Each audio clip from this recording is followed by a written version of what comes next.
Hello दोस्तों, आज की इस वीडियो में आप व्यापार, पर्यावरण, सुरक्षा रणनीति के संबंध में भारत की वार्तालाप की शैली के अपने एक चैप्टर को पढ़ेंगे। देखिए, आपका एक चैप्टर है, एक यूनिट है फॉरेन पॉलिसी में कि व्यापार, पर्यावरण, सुरक्षा रणनीति के संबंध में भारत की वार्तालाप की शैली क्या है। सिंपल सी बात को समझिए। देखो, विश्व स्तर पर भारत का जो व्यापार है वो कैसा है, आपको ये पढ़ना है आज के इस चैप्टर में।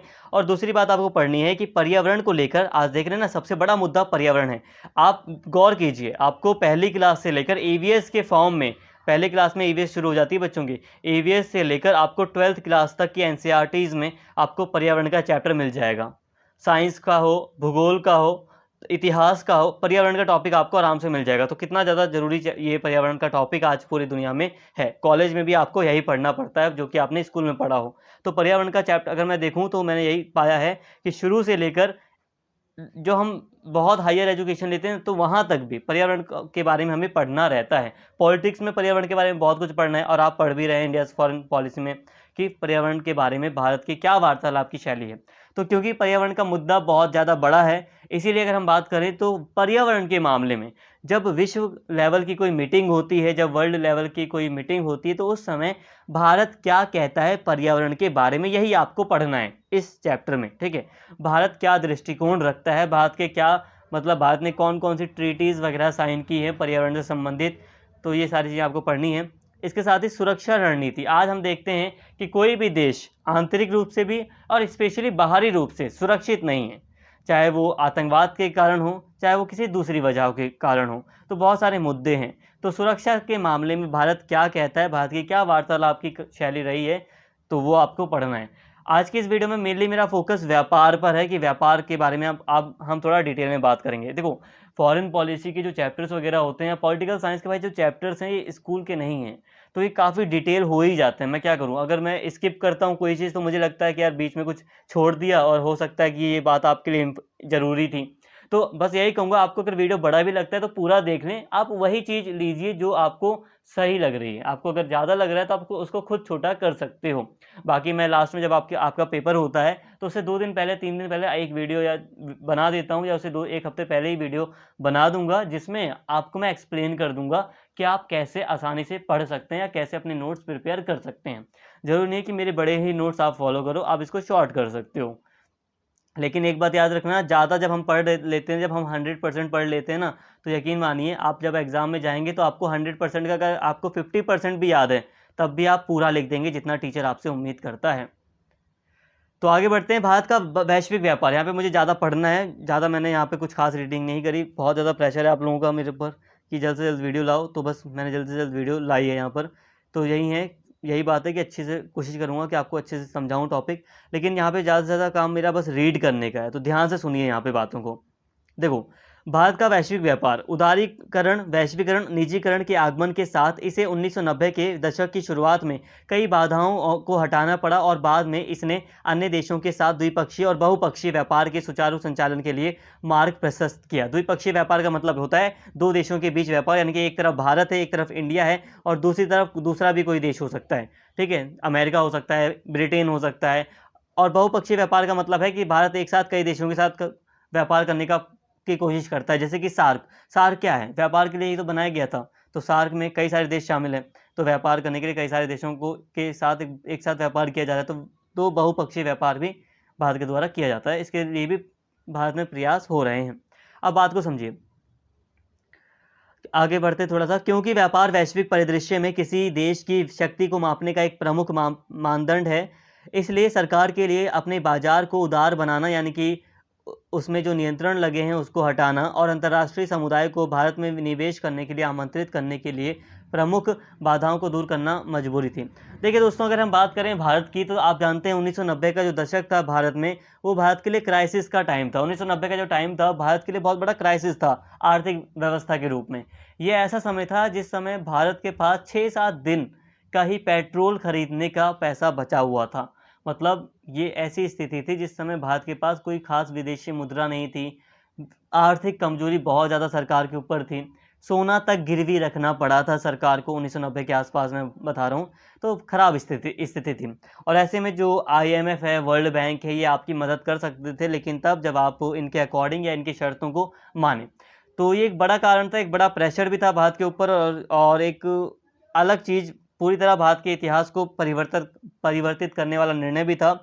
अभी तक सरकार का नियंत्रण बहुत ज़्यादा था बाजार के ऊपर 1990 के दशक तक, लेकिन 1990 तक की मैं बात कर रहा हूँ, सिर्फ 1990 के बाद अगर हम बात करें तो भारत में निजीकरण, व्यापारी वैश्वीकरण और उदारीकरण की नीति को अपनाया गया, यानी कि प्राइवेटाइजेशन हो गया बहुत सारी चीज़ों का, उदारीकरण यानी कि सरकार अब बहुत आसानी से लाइसेंस प्रोवाइड करने लग गई, ग्लोबलाइजेशन यानी कि वस्तुओं का आदान प्रदान बढ़ गया, संस्कृति हमने बहुत सारी जो सांस्कृतिक चीज़ें थी उन्हें अडॉप्ट करना हमने शुरू किया, वैश्वीकरण बढ़ गया, माइग्रेशन वगैरह काफ़ी बढ़ गया, लोग एक देश से आ रहे हैं जा रहे हैं, ये सारी चीज़ें काफ़ी बढ़ गई। तो 1990 के दशक में भारत ने इन चीज़ों को अपनाया और ये सारी चीज़ें थी, मैंने आपको बता दिया।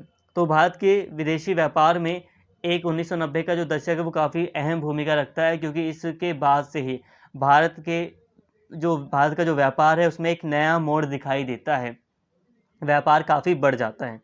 ऐतिहासिक रूप से देखें, थोड़ा सा हिस्टोरिकल अभी बैकग्राउंड में जाएं तो जो मौर्य थे, चोल थे, गुप्त, पांडे जैसे जो साम्राज्य थे दक्षिण भारत के भी, जैसे कि चोल हो गया, पांडे हो गए, दक्षिण भारत के साम्राज्य थे, गुप्त हो गया, मौर्य हो गया, उत्तर भारत के साम्राज्य थे। तो जैसे प्राचीन भारतीय साम्राज्य इंडोनेशिया, मलेशिया, म्यांमार जैसे दक्षिण पूर्व एशियाई जो साउथ ईस्ट जो कंट्रीज़ हैं उन, और नेपाल और अफ़गानिस्तान और सिलोन जैसे पड़ोसी जो राज्य हैं उनके साथ समुद्र के पार वाणिज्यिक गतिविधियों को ले जाते थे। मतलब यह है कि सिंपल सी बात है, अभी आप ऐतिहासिक रूप से अगर हम बात करें तो प्राचीन टाइम पर समुद्र पार भारत में व्यापार होता था, स्पेशली जो दक्षिण पूर्व एशियाई जो देश है उनके साथ भारत का व्यापार होता था, और नेपाल और अफ़गानिस्तान से ज़मीन के रास्ते भी व्यापार होता था। इसके बाद स्वतंत्रता के बाद भारत ने द्विपक्षीय व्यापार में भारत के द्विपक्षीय व्यापार में बढ़ोतरी हुई। स्वतंत्रता से पहले क्या था कि भारत सिर्फ ब्रिटेन के साथ ही व्यापार करता था, एक तरफा व्यापार था जो कि सिर्फ ब्रिटेन के साथ था, जिसमें ब्रिटेन को ही फ़ायदा था। लेकिन भारत जब स्वतंत्र हुआ तो भारत ने द्विपक्षीय आधार पर कई सारे देशों से व्यापारिक संबंध स्थापित किए, व्यापार करना शुरू किया। इसने नेपाल, श्रीलंका, भूटान और बांग्लादेश जैसे कुछ पड़ोसी देशों के साथ व्यक्तिगत व्यापार संबंध स्थापित किए। व्यक्तिगत का मतलब यह है कि आपसी व्यापारिक संबंध स्थापित किए। देखो, अगर मैं किसी दूर बैठे किसी देश के साथ व्यापारिक संबंध स्थापित कर रहा हूँ तो उस समय मुझे IMF या वर्ल्ड जो WTO है उसके नियमों को ज़्यादा सख्ती से फॉलो करना पड़ेगा। लेकिन यहाँ पे व्यक्तिगत का मतलब ये है कि क्योंकि भाई ये हमारे अड़ोसी पड़ोसी है, मतलब ये आसपास के हमारे देश हैं, नेपाल, श्रीलंका, भूटान, बांग्लादेश, तो ये हमारे लिए काफ़ी महत्व रखते हैं, और आज हम चीन का भी प्रभाव इनके ऊपर बढ़ता हुआ देख सकते हैं, तो इसलिए हमारे लिए काफ़ी महत्व रखते हैं, इसलिए हम कई सारी छूट इन्हें दे देते हैं, या अलग तरीके से हम इन पे यहाँ से व्यापार करते हैं। जब हम इनके साथ व्यापार करते हैं तो कई चीज़ों को ध्यान में रखते हैं, या जो बहुत सारे जो नियम हैं उन्हें हम दूर हटाकर आपसी समझौता करके हम यहाँ पर व्यापार करते हैं। जैसे कि नेपाल के साथ हम ऐसा व्यापार करते हैं कि यहाँ पर आप देखिए कि यहाँ पे किसी भारतीय को या किसी नेपाली को वीज़ा वगैरह लेने की आवश्यकता नहीं, पासपोर्ट वगैरह बनवाने की आवश्यकता नहीं है। तो ऐसे में जो व्यापारिक रिलेशन है उन पर एक अलग असर दिखाई देता है। तो यहाँ पे ये बातें हैं। 1990 के दशक की शुरुआत में शुरुआत में व्यापार के क्षेत्र में नए अवसरों की शुरुआत के साथ भारत ने दक्षिण पूर्व एशियाई देशों की ओर देखने के साथ नए व्यापार के अवसरों का पता लगाने के लिए कई प्रयास किए। प्रधानमंत्री नरसिम्हा राव ने 1992 में लुक ईस्ट नीति की घोषणा की, यानी कि पूर्व की ओर देखो की घोषणा की। धीरे धीरे भारत 1994 में आसियान के साथ क्षेत्रीय संवाद भागीदार और 1996 में पूर्ण संवाद भागीदार बन गया।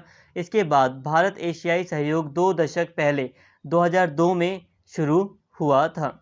अब यहाँ पे बात को समझिए, यहाँ पे हमने कुछ खास चीज़ें नहीं पढ़ी, सामान्य बातें पढ़ी कि ऐतिहासिक रूप से भारत का व्यापार कैसा था, और स्पेशली हमने बात की कि स्वतंत्रता से पहले भारत का जो व्यापार था वो ब्रिटेन से ही था, एक तरफा।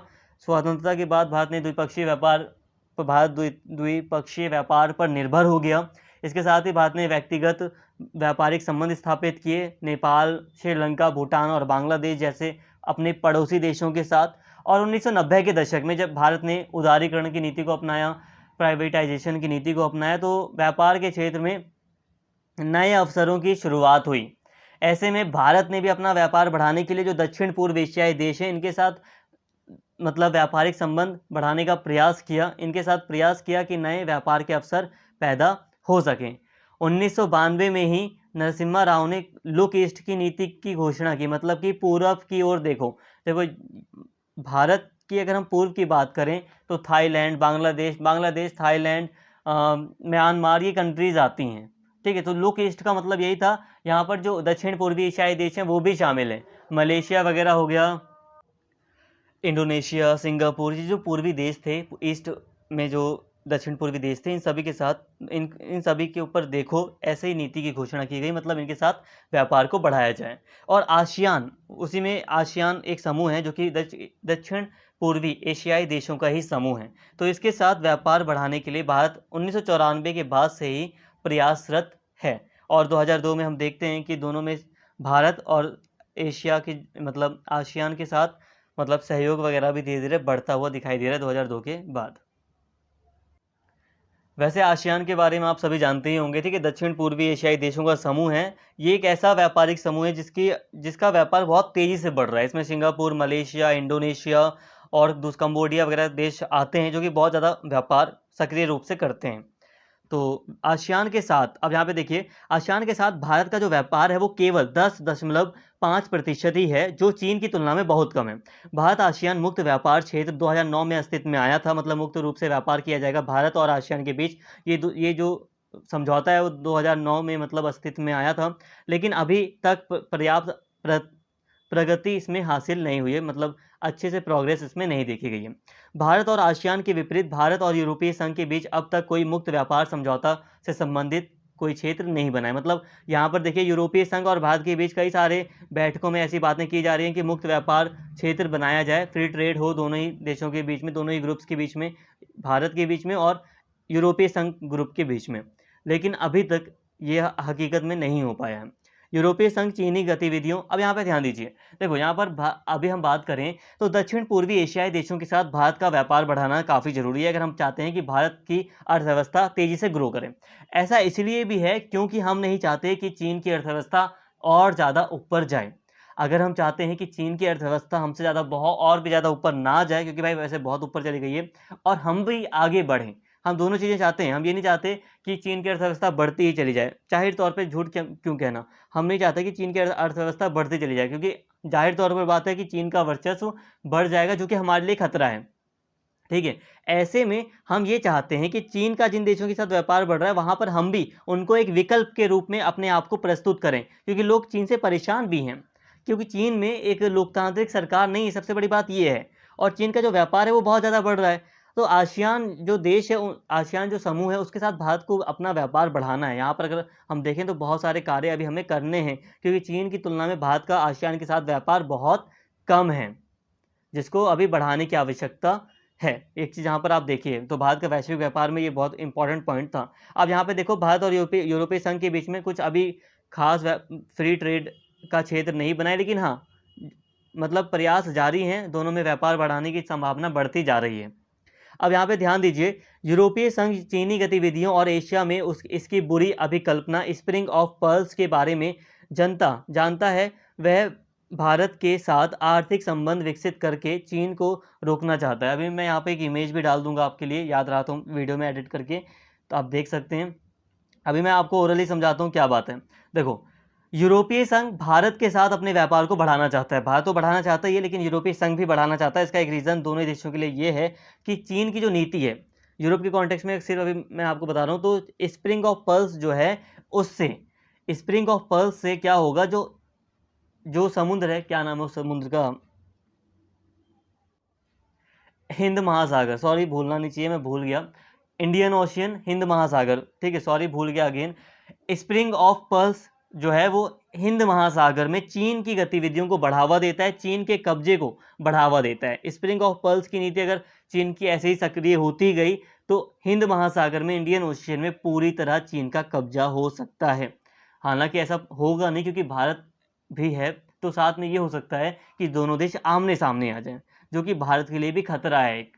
तो अब यहाँ पे बात को समझिए, स्प्रिंग ऑफ पर्ल्स होता क्या है। देखो आप देख सकते हैं मैप में भी मैंने आपको दिखाया है कि जो भारत है उसके चारों तरफ कई सारे छोटे छोटे देश हैं, कई सारे कंट्रीज़ हैं, उनके कई सारे पोर्ट वगैरह हैं, बंदरगाहें वगैरह हैं, जिनको चीन ने खरीद लिया है।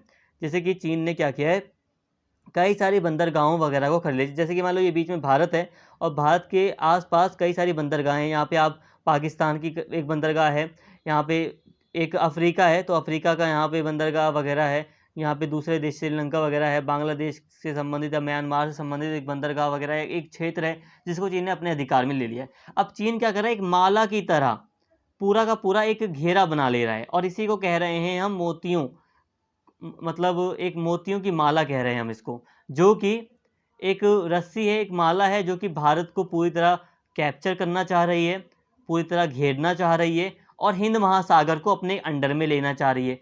यहाँ पे हिंद महासागर है तो यहाँ पे देखिए जो स्ट्रिंग या स्प्रिंग ऑफ पर्ल्स है वो क्या है, वो ऐसी नीति है चीन की जिससे चीन भारत को घेरना चाहता है पूरी तरह। ये एक रेखा बन जाएगी, आप अभी मैप मैंने आपको दिखाया तो वहाँ पे एक रेखा बन जाएगी और इससे पूरा भारत को घेरेगा और साथ में हिंद महासागर पर इसका काफ़ी ज़्यादा अच्छे से कब्जा हो जाएगा। और हिंद प्रशांत महासागर दोनों क्षेत्र शामिल हैं जो कि चीन जिन पर अपनी गतिविधियों को बढ़ा रहा है। तो यूरोपीय संघ भी चाहता है कि चीन पीछे हो, चीन कमज़ोर हो, तो इसलिए भारत के साथ ये भी व्यापार बढ़ाना चाहता है। एक उल्लेखनीय विकास यह है, अब एक विकास भी यहाँ पर देखिए, भारत का वैश्विक विकास, वैश्विक व्यापार में एक यहाँ पर उल्लेखनीय विकास यह है कि पिछले 2 वर्षों के दौरान भारत अमेरिका व्यापार ने 2019 और 2020 में भारत चीन व्यापार को पीछे छोड़ दिया, जबकि भारत चीन व्यापार 2021 के अंत में केवल 81 बिलियन डॉलर है। कई चीनी एपीएस और उत्पादों के उपभोग पर भारत द्वारा लगाए गए कुछ कड़े उपायों प्रतिबंधों के बाद अब भारत अमेरिका व्यापार 2018-19 में 87 बिलियन डॉलर की तुलना में 88 बिलियन डॉलर हो गया। अब एक बिलियन में कितना होता है, तो 1 बिलियन में 1000 करोड़ होता है, ठीक है। 1 बिलियन में 1000 करोड़ होता है और अगर मैं गलत कह रहा हूँ तो मुझे सही साबित करने के लिए कमेंट में लिख देना, हो सकता है ना कंफ्यूज हो जाता हूँ मैं भी। तो मेरे हिसाब से तो यही है कि 1 बिलियन में 100% मैं श्योर हूँ, 1 बिलियन में 1000 करोड़ होते हैं, 1000 करोड़ होते हैं। तो यहाँ पे ज़्यादा समझना नहीं, बस ये याद रखो कि 87 बिलियन डॉलर से बढ़कर 88 बिलियन डॉलर हो गया और इस तरह हमने चीन से ज़्यादा व्यापार अमेरिका के साथ किया। अब यहाँ पे एक चीज़ सही भी है यहाँ पर कि चीन के साथ हमारा व्यापार हद से ज़्यादा बढ़ चुका है और उसको धीरे धीरे कम करने का प्रयास किया जा रहा है, लेकिन काफ़ी मुश्किल है कम कर पाना, लेकिन जितना हो सकता है सरकार के द्वारा करने का प्रयास किया जा रहा है। एक्चुअल में दोस्तों भारतीय लोगों को नीड भी है उनके सामान की, ऐसा नहीं कि नीड नहीं है हमें। अब जाहिर सी बात है कि जो चाइनीज़ कंपनी है वो काफ़ी सस्ते में चीज़ें प्रोवाइड करा देती है, तो इसलिए नीड भी है, लेकिन हाँ उसका हमें ऑप्शन बनाना है, धीरे धीरे हमें कर कर वहाँ पर ऑप्शन तैयार करना है कि किस तरह से हम उनके जैसा माल हम खुद तैयार कर सकें या किसी दूसरी कंट्री से हम ले सकें, चीन से ना लेकर, क्योंकि इसका ज़्यादा प्रॉफिट, जाहिर सी बात है अपने अपोजिट कंट्री को हम बढ़ावा नहीं दे सकते। आप अपने कॉम्पिटिटर को, अपने आप जो विरोधी खड़ा है उसको आप खुद ही सपोर्ट नहीं कर सकते, तो ये बात मेन है। यह ध्यान दिया जाना चाहिए कि 2008 में वैश्विक वित्तीय संकट के कारण विश्व अर्थव्यवस्था धीमी हो गई है। इससे पहले विश्व अर्थव्यवस्था आर्थिक रूप से पूर्वी एशियाई आर्थिक संकट से प्रभावित थी। यहाँ पे अगर हम थोड़ी सी बात करें तो 2008 से जो वैश्विक वित्तीय संकट आया था विश्व में, स्पेशली अमेरिका और यूरोप में देखा गया था ये, तो इससे वैश्विक अर्थव्यवस्था में थोड़ी सी धीमी हुई थी वैश्विक अर्थव्यवस्था, लेकिन अब इसका उतना असर नहीं दिखता। आर्थिक सुधार, कुछ क्षेत्रों में निवेश को खोलने, राजनीतिक स्थिरता और भारत में बढ़ते विदेशी मुद्रा भंडार जैसे कदमों ने इस 21वीं सदी की शुरुआत में घरेलू बाजार को बड़े पैमाने पर बढ़ावा दिया। भले ही 2008 में वैश्विक संकट देखा गया था आर्थिक रूप से, लेकिन फिर भी भारत की जो डेमोक्रेसी है वो तो काफ़ी स्थिर हो चुकी है, राजनीति काफ़ी स्थिर हो चुकी है पहले के मुकाबले। यहाँ पे अब जो गवर्नमेंट बन रही है वो काफ़ी स्थिर है, स्टेबल है, राजनीतिक पॉलिटिक्स यहाँ की काफ़ी स्थिर हो चुकी है और इसके साथ ही विदेशी मुद्रा भंडार में बढ़ोतरी हुई है, दूसरे कई सारे कार्य हुए हैं, निवेश इन्वेस्टमेंट बढ़ी है, जिसके कारण जो घरेलू बाजार है उसमें बढ़ोतरी देखने को मिली है भारत में। अंतर्राष्ट्रीय बाजार में तेल की बढ़ती कीमत और खराब आर्थिक बुनियादी बातों ने 2012 से 13 में भारतीय व्यापार को प्रभावित किया था। 2014 में देश में व्यवस्था में बदलाव, घरेलू मांग में वृद्धि जैसे बाद के घटनाक्रमों ने 2016 की दूसरी छमाही मतलब 6 महीने के बाद, 6 से लेकर जो 12वां महीना है उसके बीच का जो समय है, 7वां महीना 8वां महीना, तो छमाही दूसरी छमाही का मतलब वो है। तो 2016 की दूसरी छमाही में आर्थिक गतिविधियों को फिर से शुरू करने में बड़े पैमाने पर मदद की। जबकि विकासशील देशों ने मिश्रित प्रदर्शन हासिल किया। अमेरिका, ब्रिटेन और यूरोप जैसी प्रमुख अर्थव्यवस्थाओं ने आर्थिक मोर्चे पर अच्छा प्रदर्शन करना शुरू कर दिया। दूसरी ओर चीन ने विनिर्माण और सेवा क्षेत्रों को बढ़ावा देने में महत्वपूर्ण भूमिका निभाई है। तो यहाँ पे अगर हम देखें तो नॉर्मली इस दौरान ये जो टाइम पीरियड है, अगर हम देखें तेल वगैरह के दाम बढ़े वगैरह हैं, बहुत सारी चीज़ें हुई हैं, घटनाएं होती रहती हैं। तो इस दौरान जो विकासशील देश हैं वो अच्छा भी कर रहे हैं प्रदर्शन, बेकार भी कर रहे हैं। बाकी जो आर्थिक रूप से मजबूत देश हैं वो काफ़ी अच्छा प्रदर्शन कर रहे हैं, और जो चीन हैं वो काफ़ी अच्छे रूप से अपने इंडस्ट्रियलाइजेशन को, इंफ्रास्ट्रक्चर को, या जो मैन्युफैक्चरिंग इंडस्ट्री है उसको बढ़ावा दे रहा है, और साथ में जो सेवा क्षेत्र है, सर्विस क्षेत्र है, उसको बढ़ावा दे रहा है। हालांकि भारत के निर्यात में हल्का उछाल देखा गया है, लेकिन एशिया में अन्य विकासशील अर्थव्यवस्थाओं की तुलना में इसका माल निर्यात संतोषजनक नहीं है। अब एशिया में कई सारे और भी विकासशील देश हैं। चीन सबसे बड़ा खुद ही विकासशील देश है, डेवलप अभी हुआ नहीं है लेकिन खुद भी विकासशील देश है। तो दूसरे की अगर हम तुलना करें तो भारत का जो निर्यात है वो काफ़ी कम है।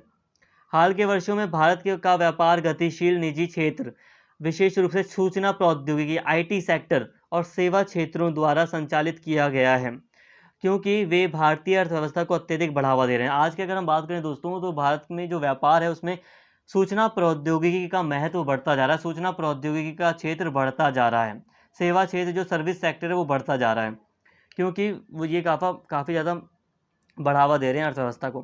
पिछले 25 वर्षों में भारत के निर्यात में 17% और आयात में 19% की वृद्धि हुई है। मतलब निर्यात में 17% की वृद्धि हुई, हम 17% ज़्यादा सामान बाहर बेच रहे हैं, और 19% ज़्यादा सामान हम आयात कर रहे हैं, मंगवा रहे हैं देश में।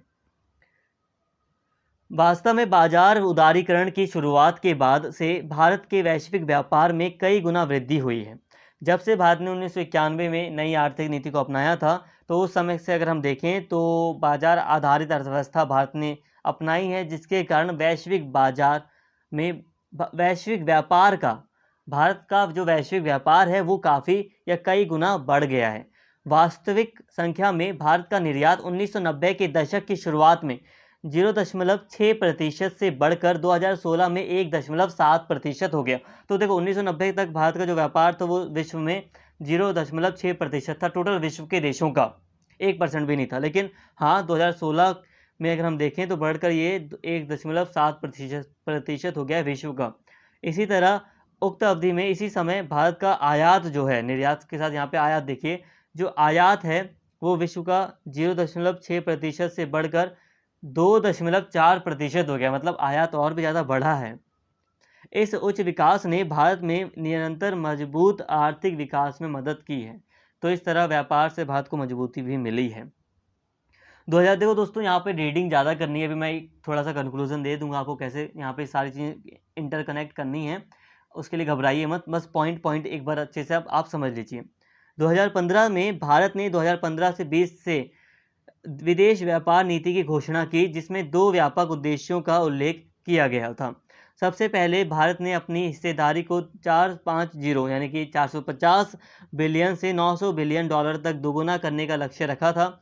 दूसरे, यह उम्मीद की जाती है कि भारत निर्यात आयात की टोकरी में अपनी हिस्सेदारी 2% से बढ़ाकर 3.5% कर देगा। यहाँ पे ध्यान दीजिए, भारत ने 2015 में अपनी विदेश व्यापार नीति की घोषणा की, जिसमें भारत ने घोषणा की कि वो अपने व्यापार जो अपनी हिस्सेदारी है उसको 450 बिलियन से बढ़ाकर 900 बिलियन डॉलर करेगा वो व्यापार में, चाहे वो आयात हो, निर्यात हो, किसी भी बढ़ावा हो दिया जाए, लेकिन व्यापार भारत और भी ज़्यादा करेगा, ऐसी घोषणा की गई थी।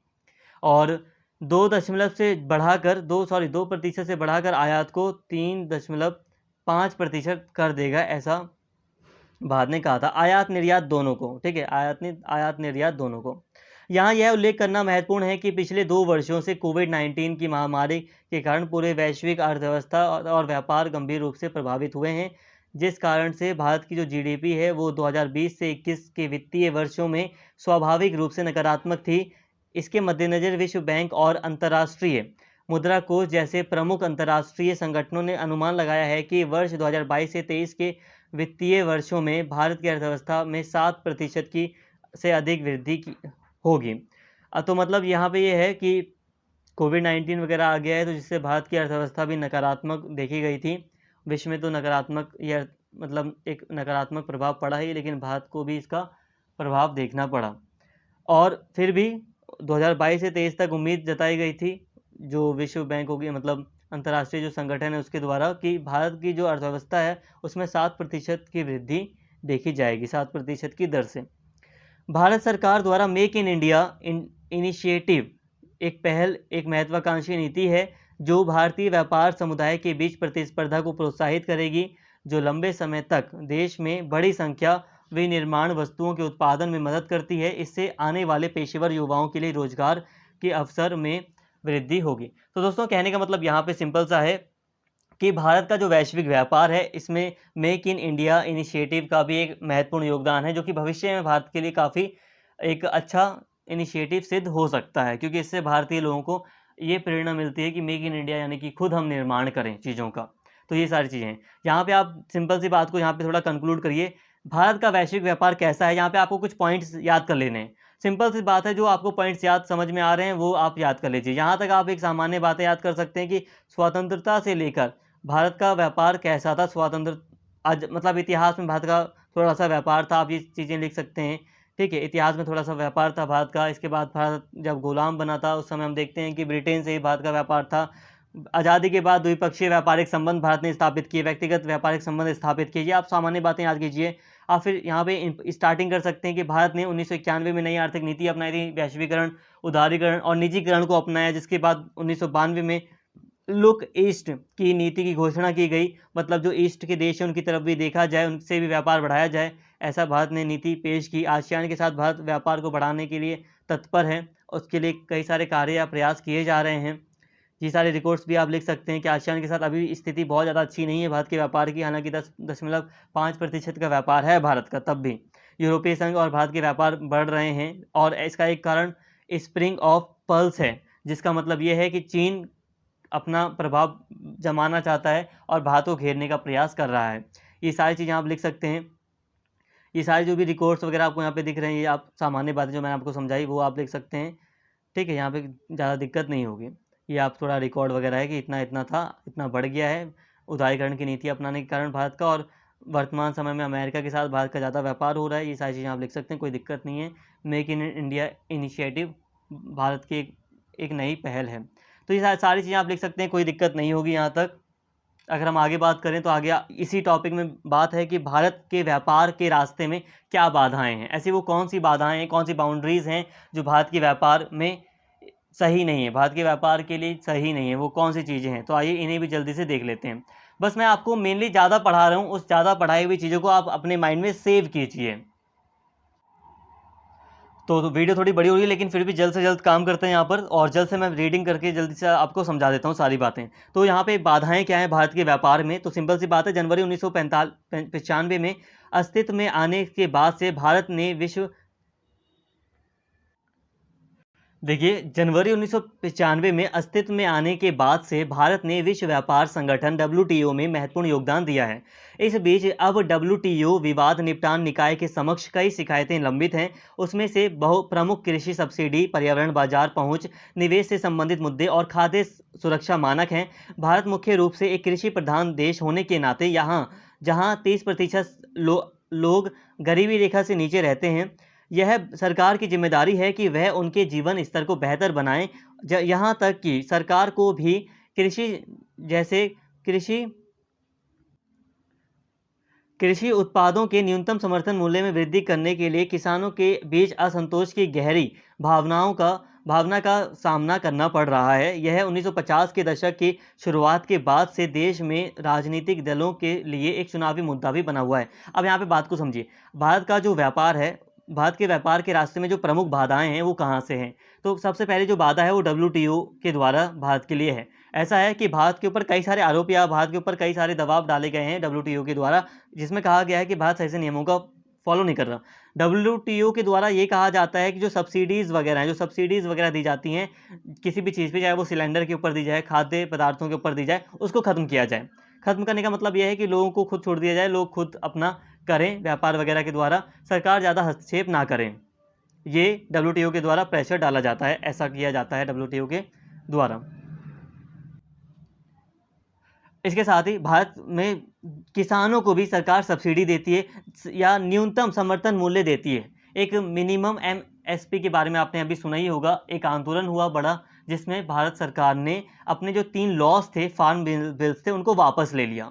क्यों? क्योंकि उन बिल्स में न्यूनतम समर्थन मूल्य को खत्म किया गया था, बाजारीकरण को बढ़ावा दिया गया था, प्राइवेटाइजेशन को बढ़ावा दिया गया था। तो सही यही है कि जो WTO है, जो विश्व व्यापार संगठन है, जिसका निर्माण 1 जनवरी 1995 में साफ तौर पर किया गया था। पहले ये गैट के रूप में जाना जाता था। तो जो WTO है, विश्व व्यापार संगठन, इसमें कई सारे शिकायतें हैं, कई सारे मामले हैं जो कि भारत के लिए सही नहीं हैं।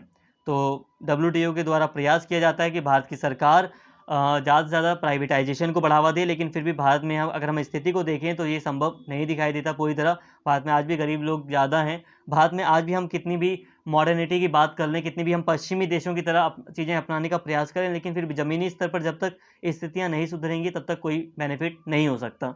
तो मतलब अभी भी देश में उतनी गरीबी है जिसे हमें पहले सुधारना है, जिसमें हमें सुधार करना या कमी लानी है, तभी हम और भी ज़्यादा देश को विकसित कर सकते हैं। तो ये चीज़ है यहाँ पर। तो ये WTO के द्वारा प्रेशर डाला जाता है। इसके साथ ही दक्षिण एशियाई देशों के साथ, जो दक्षिण एशिया है कौन? दक्षिण एशिया भारत है, पाकिस्तान है, अफगानिस्तान को भी ऐड कर लो, नेपाल को ऐड कर लो, श्रीलंका को ऐड कर लो, बांग्लादेश को ऐड कर लो, म्यांमार को ऐड कर लो, ठीक है, ये सारे मालदीव वगैरह को भी ऐड कर लो। तो ये दक्षिण एशिया यही है मेन। तो दक्षिण एशिया के देशों के बीच जो असहयोग के कारण अंतर्राष्ट्रीय परिदृश्य में भारत का व्यापार और बाधित हो रहा है। दक्षिण एशिया क्षेत्रीय सहयोग संगठन यानी कि जो सार्क है, सार्क एक क्षेत्रीय सहयोग संगठन है। दिसंबर 1985 में यह अस्तित्व में आया था, लेकिन अस्तित्व में आने के बाद भी आर्थिक क्षेत्र में असहयोग के कारण पाकिस्तान द्वारा व्यक्तिगत प्रतिद्वंद्विता और जुझारू व्यवहार काफ़ी हद तक दक्षिण एशियाई पड़ोसियों के में व्यापार संबंधों को प्रभावित करता है। यही कारण है कि 37 शिखर सम्मेलनों के बजाय केवल सदस्यों ने सार्क की उत्पत्ति के बाद से 18 बार मुलाकात की है। सार्क के उद्देश्यों को कहीं ना कहीं याद किया गया है। दूसरी ओर दक्षिण एशिया क्षेत्र के देश अपने आर्थिक हितों की रक्षा के लिए दुनिया की प्रमुख शक्तियों के साथ सहयोग करने की कोशिश कर रहे हैं। अब यहाँ पे बात को समझिए। देखो, दक्षिण एशिया, भारत खुद, यार देखो, भारत के खुद भी कई सारे पड़ोसी हैं, और अगर हम लोग चाहें तो आपस में सहयोग स्थापित करके, जैसा कि हमने 1985 में एक संगठन भी बनाया था ना, सार्क संगठन, दक्षिण एशियाई सहयोग क्षेत्रीय सहयोग संगठन बनाया था सार्क। हमने उम्मीद की थी कि हम व्यापार वगैरह को बढ़ावा देंगे, आपसी रिलेशन को अच्छा करेंगे, और जाहिर सी बात है हम दूसरे देशों में व्यापार करने से पहले आपस में व्यापार करें ना, जो कि हमारे लिए ज़्यादा प्रॉफिट वाला हो सकता है। क्योंकि हम, देखो, सिंपल सी बात है, अगर मैं अमेरिका में ट्रांसपोर्टेशन करूंगा तो मेरा ट्रांसपोर्टेशन का खर्चा ज़्यादा आ जाएगा। अगर मैं अमेरिका में सामान भेजूंगा तो मेरा ट्रांसपोर्टेशन का ही खर्चा ज़्यादा आ जाएगा। उसके अलावा अमेरिका के अपने रूल्स हैं, अपने रेगुलेशंस हैं। इससे अच्छा हम आपस में व्यापार कर लेंगे तो ज़्यादा हमें प्रॉफिट मिलेगा, क्योंकि हम एक दूसरे से टच में हैं, एक दूसरे के सटे हुए देश हैं, और हम एक दूसरे के हितों को भी ध्यान में रख सकते हैं। तो इसलिए यहाँ पे सार्क की इंपॉर्टेंस ज़्यादा है। लेकिन फिर भी आपसी दुश्मनी है, स्पेशली पाकिस्तान के द्वारा कई सारे ऐसे कृत्य किए जाते हैं जिसके द्वारा हम सहयोग नहीं देख सकते। पाकिस्तान ने एक बार तालिबान को भी शामिल करने का प्रयास किया था इस बैठक में। तो खुद सोचिए यार, तालिबान को कैसे हम उस समय, आज चलो हम मान भी सकते हैं कि तालिबान अफगानिस्तान में एक सरकार के रूप में कार्य कर रही है, लेकिन उस समय तो ये एक ऑर्गेनाइजेशन था जो कि विश्व के लिए सही नहीं था। ठीक है, एक टेररिस्ट ऑर्गेनाइजेशन में ही इसका नाम आता था पहले। हालांकि आज भी कई देश इसको मान्यता नहीं देते, लेकिन फिर भी आप खुद समझिए कि पाकिस्तान के साथ जो प्रतिद्वंद्विता है, जो व्यक्तिगत संबंध है भारत के, उसका एक बड़ा कारण है जिसके कारण सार्क में हमें सहयोग देखने को नहीं मिलता। तो ये बहुत भारत के लिए एक बड़ी चुनौती है। भारत के व्यापार में एक ये बाधा के रूप में हमें दिखाई देता है कि दक्षिण एशिया के साथ भारत के व्यापार अच्छे नहीं हैं, खुद आसपास के पड़ोसियों के साथ भारत के व्यापार अच्छे नहीं हैं, और जो ये पड़ोसी हैं ये दूसरे के साथ व्यापार करने को वरीयता दे रहे हैं। जैसे कि बांग्लादेश का व्यापार चाइना से बढ़ रहा है, और चाइना का व्यापार श्रीलंका से इतना बढ़ गया कि चीन, जो श्रीलंका है, वो कर्जे में डूब गया। तो ये क्या है? ये प्रतिद्वंद्विता है, दूसरे देश के साथ ये व्यापार करना चाह रहे हैं।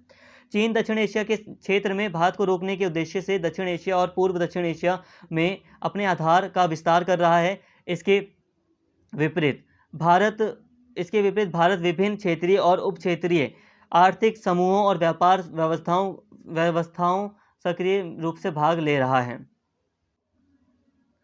भारत ने क्षेत्रीय व्यापार आर्थिक सहयोग से खुद को दूर रखा है, जिसमें चीन एक महत्वपूर्ण भागीदार है। कहने का मतलब दोस्तों, कहने का मतलब यही है कि देखो, चीन भारत की बजाय अगर हम चीन को देखें तो चीन दक्षिण एशिया में अपने व्यापार को बढ़ा रहा है। चीन व्यापार के माध्यम से भारत को घेरने का भी प्रयास कर रहा है। इसके साथ ही दक्षिण पूर्व एशियाई देशों के साथ चीन का व्यापार भारत की तुलना में बहुत ज़्यादा है। तो ये चीज़ है भारत के लिए खतरा, भारत के लिए एक बाधा। भारत ने क्षेत्रीय व्यापार व्यापक आर्थिक सहयोग RCEP से खुद को दूर रखा है, जिसमें चीन एक महत्वपूर्ण भागीदार है। अब भारत ने जो क्षेत्रीय व्यापक आर्थिक सहयोग संगठन है उससे भी अपने आप को दूर रखा है, जिसमें चीन एक प्रमुख भागीदार है। यह उल्लेख करना भी उतना ही महत्वपूर्ण है कि भारत की लुक ईस्ट नीति के हिस्से के रूप में, जिसे 1992 में नरसिम्हा राव सरकार द्वारा शुरू किया गया था, उनके उत्तराधिकारियों द्वारा आगे बढ़ाया गया। हालांकि बहुत सारी बाधाएं हैं, लेकिन फिर भी अगर हम देखें एक प्लस पॉइंट, तो 1992 में नरसिम्हा राव ने लुक ईस्ट की नीति को लागू सामने लाया था, जिसके द्वारा कई सारे प्रयास किए गए और उनके जो उत्तराधिकारी आए बाद में, जो प्रधानमंत्री वगैरह है, उनके द्वारा भी इस नीति को आगे बढ़ाया गया।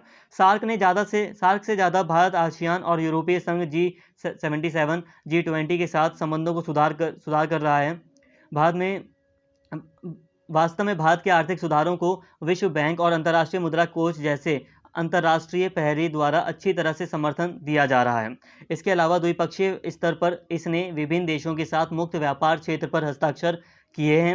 क्योंकि भारत एक प्रमुख शक्ति के रूप में उभरा है, इसलिए यह विभिन्न क्षेत्रों में अपनी गतिविधियों को तेज कर रहा है। क्षेत्रीय संगठन सार्क की पिछले कई वर्षों से बैठक नहीं हुई है।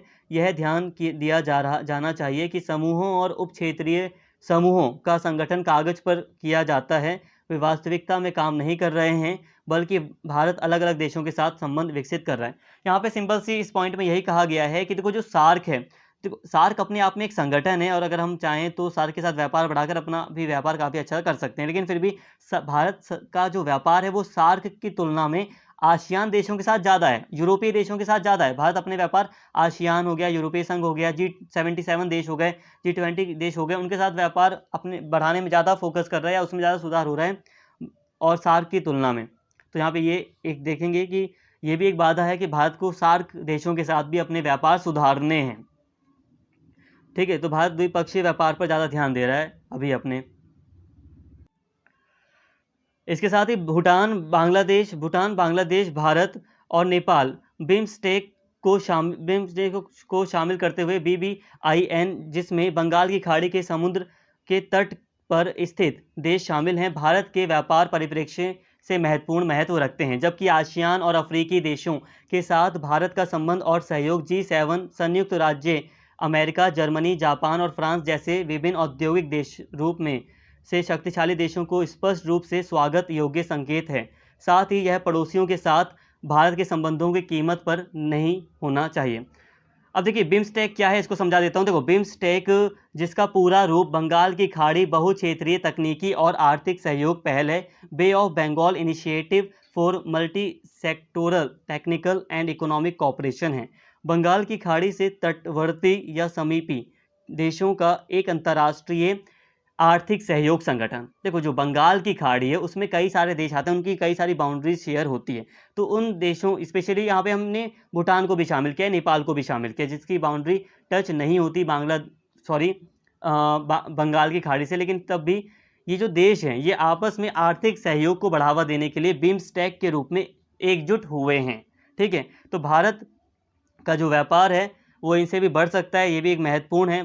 व्यापार को बढ़ाना है इनके साथ भी, बिम्स्टेक के साथ भी, तो ये भी काफ़ी महत्व रखता है भारत के व्यापार के परिप्रेक्ष्य में। लेकिन साथ में यहाँ पे हम ध्यान दें तो भारत का जो व्यापार है वो अफ्रीकी देशों, आसियान के जो देश हैं उनके साथ बढ़ रहा है, या उनके साथ सहयोग को बढ़ाया जा रहा है, या जो G7 देश हैं जिसमें बहुत औद्योगिक कंट्री शामिल हैं, बहुत विकसित देश शामिल हैं, तो इनके साथ भी भारत के व्यापार को बढ़ाया जा रहा है। लेकिन यहाँ पे एक सलाह के रूप में ये कहा गया है कि देश के व्यापार को अगर हमें बढ़ाना है तो हमें ऐसा नहीं है कि हम देश में G7 देशों, जो बड़े जो देश हैं, जो औद्योगिक कंट्री, उनके साथ व्यापार बढ़ाने पर ध्यान दे रहे हैं, और जो खुद के पड़ोसी देश हैं, जो बांग्लादेश या भारत, नेपाल जैसे देश हैं, इन पर इतना ध्यान नहीं दे रहे।